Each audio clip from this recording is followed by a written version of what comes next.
Right, Shalom, I give no praise unto Bashima Shai, Bashima Korash. Double honors unto the apostles of great millstone, and the honest you brothers that be pushing his truth in sincerity throughout the four corners of the earth. Everybody are coming out here to give you this truth for the grace and mercy of Yahweh. Bashima Shai, Bashima Korash. Give no praise unto Bashima Shai, Bashima Korash. It's going to be a relatively quick video based upon this excerpt that I got from the co-pilot. And the question I put to the co-pilot was, how many territories did Britain conquer, and what was the human cost of that particular endeavor? And the inspiration of the video is, of course, this migrant hypocrisy that we see throughout the four corners of the earth. And indeed, I'm in no support of anybody coming or going wherever and doing something that is unjust. And I do say the word unjust by means of the scriptural standard, so you can extrapolate what I mean by that. So I'm gonna reiterate that, right? Something that's unjust by merit of the scriptures is unrighteous. So any unrighteousness is not to be condoned by virtue of the scriptures. Okay, so you can extrapolate what I mean by that, right? But going back onto the video here, this hypocrisy that we see both with the American Edomite and with the British Edomite concerning the nature of how people move to and fro within the earth, and the forgetfulness, the willful forgetfulness of how this so-called British Empire was, or how it began, how they became to be in a position of power within the earth.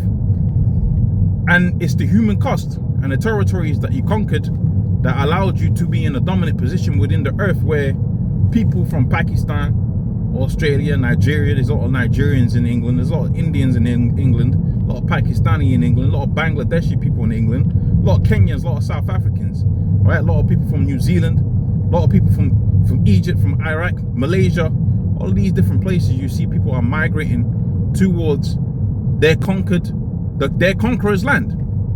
You got to understand why that would be the case.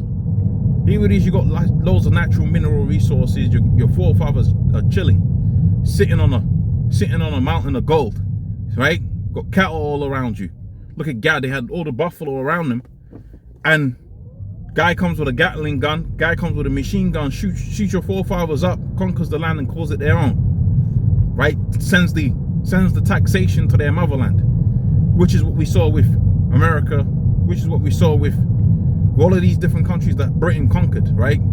Yeah, the person, the victor that goes out there, he enjoys the spoils, but these endeavors was by the charter of the British Empire. Check that charter out. You see, with South Africa, there was a charter out there. Zimbabwe, there was a charter out there. And all of these activities took place upon the face of the earth for the name and the glory of the so-called crown. Okay, so taxation was implemented, right? There was a particular, right, means of trade that made it to where goods came back into Britain, came into the US, whatever Edomite you want to look at. That's how they got into a position of power, specifically with the American Edomite. You got to remember they went into that position of power by having the Negroes, Hispanics, Native Americans in hardcore captivity. But really now we're speaking specifically with Britain in mind. So Britain came into a position of power. Why? Because they had the superior fleet of ships. They had the superior warfare, really coming from the Most High Yahweh Shema Shai, pursuant to the book of Revelations, the 6th chapter and the 9th verse, where the scripture says, I saw, and behold, he that sat upon a red horse, and power was given unto him, specifically to take peace upon the face of the earth. And we see that particular scripture being reiterated within the book of Habakkuk, the 2nd chapter, where the scripture goes on to say, furthermore, that this guy, right, was going to heap unto himself all nations. Now you got this hypocritical attitude towards the children of those people, which, again, like I said, we don't condone any unrighteous behavior, right? We don't condone any unrighteous behavior, but we know it starts off with some agent provocateur. It starts off with some little skirmish that happens somewhere, and then the hypocrisy. You hear the hypocritical rhetoric on the TV, on London's biggest conversation, LBC, or all of these different other GB News, all of these other different vendors of news. You start to hear the hypocrisy. Okay, you start to hear the hypocrisy. They come over here, they take our jobs. You've heard of hypocrisy. They come over here, you know, whoopty whoop. Okay, they're living They're living, you know, and they're stealing resources from the from wherever. Okay, they're stealing resources from the country. When in actual fact, you're the ones that are the top thieves upon the face of the earth. Okay, you're the top thieves upon the face of the earth to take a man's land, to take a man's heritage, to take a man's natural mineral resources, take it back to the so-called motherland, and then now the forefathers of that particular land in question are through. They're looking for an escape from the poverty. They send their children by means of sacrifice and by means of suffering. They send their children abroad to the same place that have persecuted them in order to live a so-called better life. Can you see the hypocrisy there?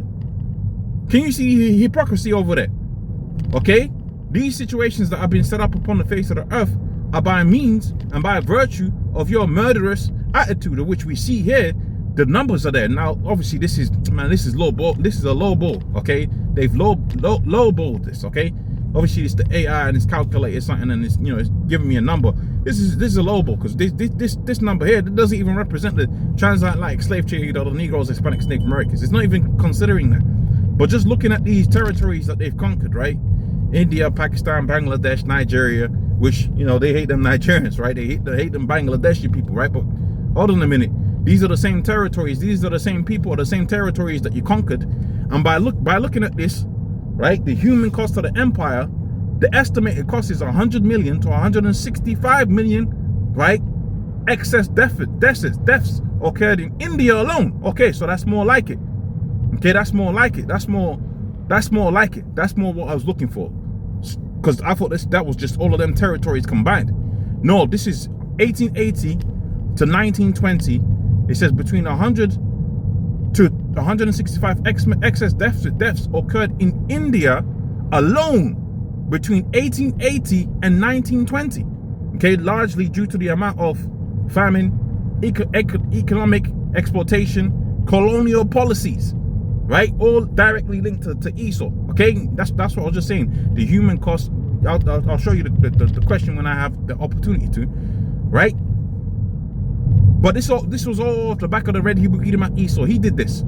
He's the one that caused these particular situations to play out upon the face of the earth. Now, you have to excuse me. I might have some points here that I could really make, but, you know, I'm not well versed in the Indian and Pakistani history, right, to be able to say, yeah, Esau came in here and he did X, Y, and Z and whoop-de-whoop-de-whoop. But just reading this, it says what it says, doesn't it?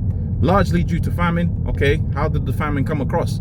We see that used being as a tactic of conquering the people. You induce a famine over there, right? So let's read this. It says, in India alone, between 1880 and 1920, that's only 40 years, largely due to famine, economic exploitation, colonial policies, these figures exceed the combined death tolls of both World War, okay, and the so-called thing with the JOOs that never happened. And again, like I said, this is what? The scope of the British conquest, right? This is the scope of the British conquest, and you can see just over one territory, they dropped 100 to 165 million bodies, man. Okay? That's crazy, bro. Right? British policies exacerbated food shortages, notably during the Bengal famine. Right? That's the British did that. Right? Economic extraction. India's manufacturing. Bear with me a second here. India's manufacturing, right, sector was dismantled, leading to poverty, right, and malnutrition. This is only India. This is only India, right? 100 million. And you imagine they dropped. Now I'm speaking hypothetical here, right? We don't condone nothing against anybody here, but let's just say this was the reversal of that, man. They'll be dropping ICBMs over there. They'll be out there within Bengali somewhere dropping ICBMs, right? Had it been the case, they'll be out there dropping ICBMs, man.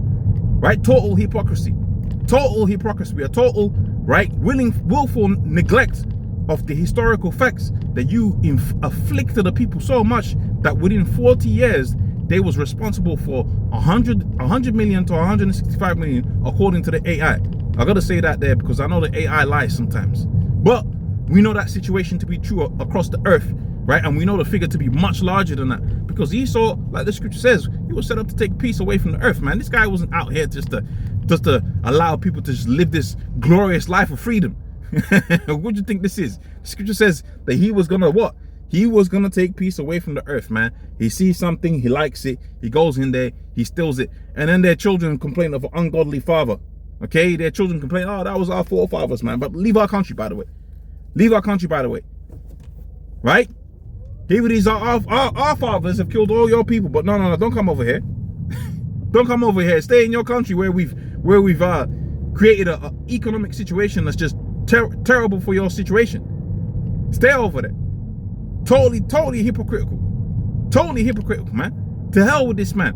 And what do we see from the scriptures that's beautiful? What we see from the scriptures is quite simple. We see a beautiful legacy of vengeance prepared for the legacy.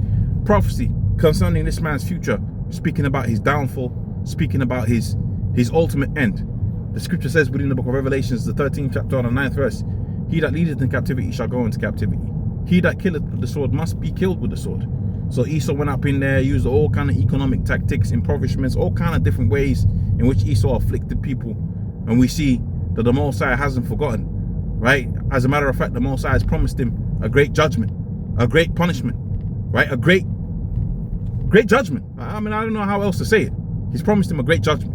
And that's really quite a beautiful thing to see that our power, Yahweh Shemel Shai, right, has got something in store for this guy that just goes around the earth with total hypocrisy, total nightmare situation, and he's not holding himself account for the situation he's created upon the face of the earth. But he'll be there talking about the hotels and all of that, whilst his fathers over a period of 40 years dropped 165 million bodies, man. Total hypocrisy and a total lack of responsibility. But that's all good. The Most High is gonna hold you accountable. Yahweh Shema Shai is gonna hold you accountable. So that's the video right here, right? And I'm gonna title it the British were responsible for 100 million bodies in 40 years within Pakistan. Something like that. Okay, and again, you know, take this with a pinch of salt. This is the AI. Okay, the AI lies.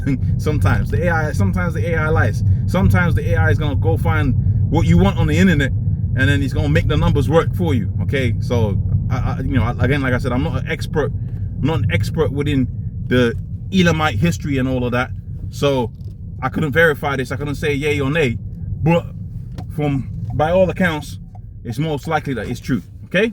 Anyways, with that, I'm going to say all praise unto Yahweh Shai, double honors unto the apostles of Great Millstone, and the honest brothers that be pushing this truth in sincerity. I'll see you on the next one. Shalom.